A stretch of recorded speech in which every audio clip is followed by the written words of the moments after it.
she came with a suitcase and a dream, all right? No, this is performing all over. She came all the way from Baltimore. Give it up for me and Musa!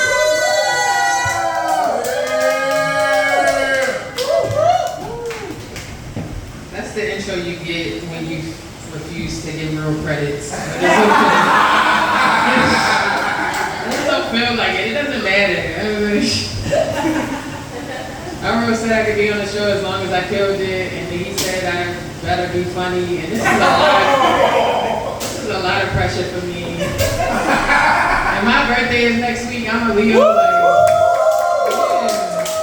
I don't like being told what to do, so now I'm in a crunch right now because now I don't want to be funny. I'm just gonna stand up and stare at you people.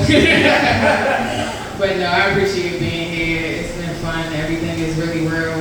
I wasn't sure how many black people I would see today. It's a decent mix. So I wanna talk about something new. Have you guys heard about the bonnet and do-rag ban in Tuskegee, Alabama? White people are I'm so confused. Okay, it's okay. Okay, so Tuskegee is a HBCU, a historically black college, and they have a policy that they don't want the kids to wear do-rags or bonnets anymore.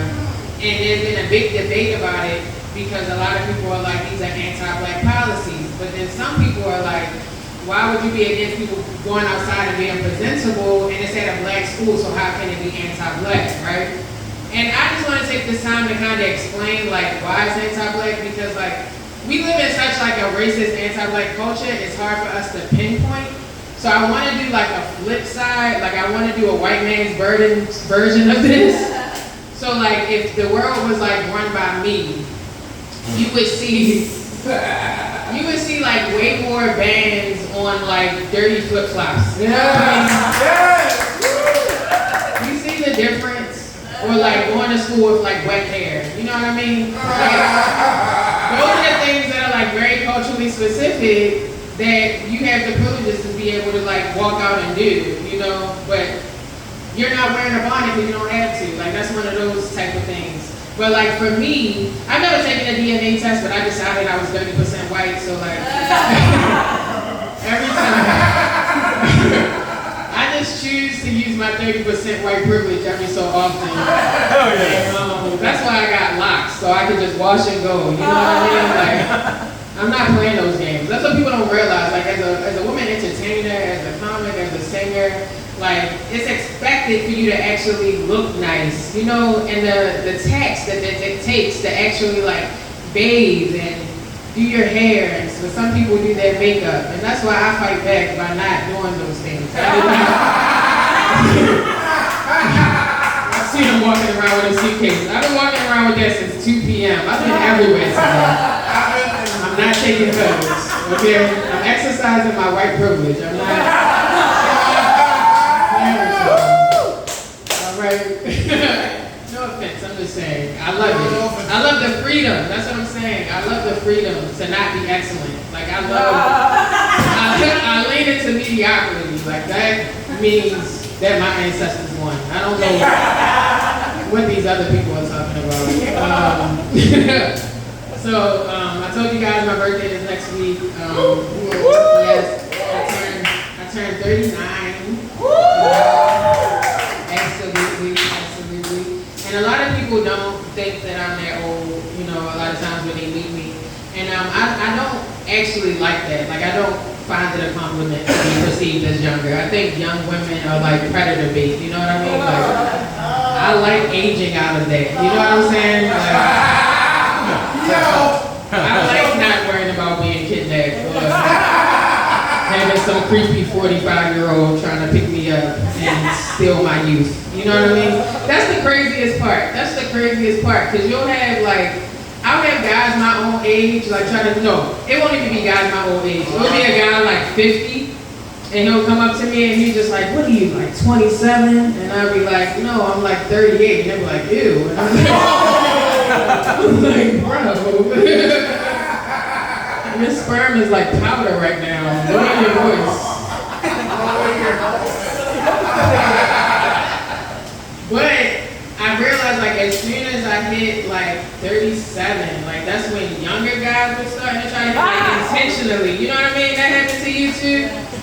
And like if it happened in the past, it was just like, oh, we're in the same space, like we just so happen to like the same things. You know, maybe you didn't realize, you know, the age yet. But this guy had like hit me up in my DMs, and he was just, you know, he was like 22. And I was like, I'm sorry, you're too young. And then he was like, I'm a man. And I was like, sure. Like, especially today's 22. Today's 22 is like 16. You know what I'm saying? Like, everybody's a little delayed. But, you know, I'm just like, you can't even be on your, like, you can still be on your family insurance. Like, that's a different story. That's not a real thing. So, you know, but his retort, because as a young man, he thinks it's his decision. Like, I said what I said on camera. You know, like I'm very menopausal. Like, I'm not going back and forth with you. So he was like, first of all, I like older women because older women, they cook and they do this and they send you off and they lay you down, blah, blah, blah, blah. And I was like, first of all, I didn't even know I was an older woman. So you just put me on. Didn't even know that was a thing. You know what I mean? It sneaks up on you like that. I didn't know. But I don't think that works for this class of 30-something, 38, 40-somethings. Like millennials, it don't work for this class or something. Like you're coming over thinking that you're going to get a hot meal, but I was raised on oodles and noodles and beans and sausages. And it's not going to happen like that. You don't know how to cook, like, unless it was a TikTok recipe, unless you can throw it in a microwave, like, ain't hired. You weren't raised. And you'll see guys complaining, and they'll be like, she cooked chicken Alfredo again. And I'm like, that's just a step up from hamburger helper. Like, that's what we came up on. That's what it is. And the inverse is true, like for guys too. Like you'll have a guy, and before I say this, I'm sorry, like millennials are very immature too. Like everybody's still trying to be young. You know, like everybody's trying to figure out how to be young. Like millennials are so immature, like they had to start making cartoon shirts in adult sizes. Like that didn't exist before. That did not exist before. That was just like for us. I had to look at their shirts and say,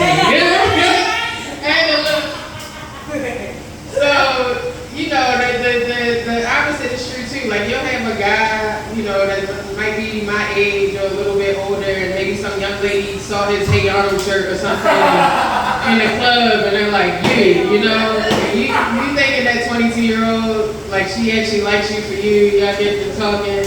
And then you find out she's intentionally targeting you because she sees you as a wildie. You know what I mean? But like I said, that doesn't work for millennials. Like, millennial men don't have money. Like, are you serious? Even the ones that like make money, they gotta spend a lot of money because like things are just expensive. But like, we graduated at the fall of the economy. Like the average millennial man has like 5 roommates. And like, one of them is their mother and 2 are their partners or something. You know what I mean?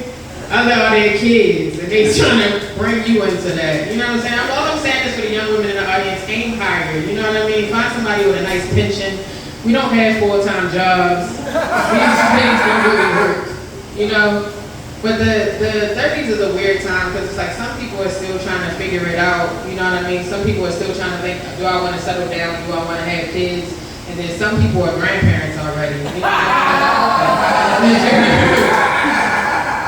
So these things sneak up on you because it's a range, you know what I mean? It's a range, it sneaks up on you. You don't realize when it happens. You don't realize when you turn into the young person in the room to consider an elder in the room, you know? And honestly, I think that's what happened to Drake. I really do. Yeah. Like, me and Drake are like the same age. Like, I just don't think he knew he was the old nigga in the club. And now he got half the world calling him a pedophile. All right, y'all been fun.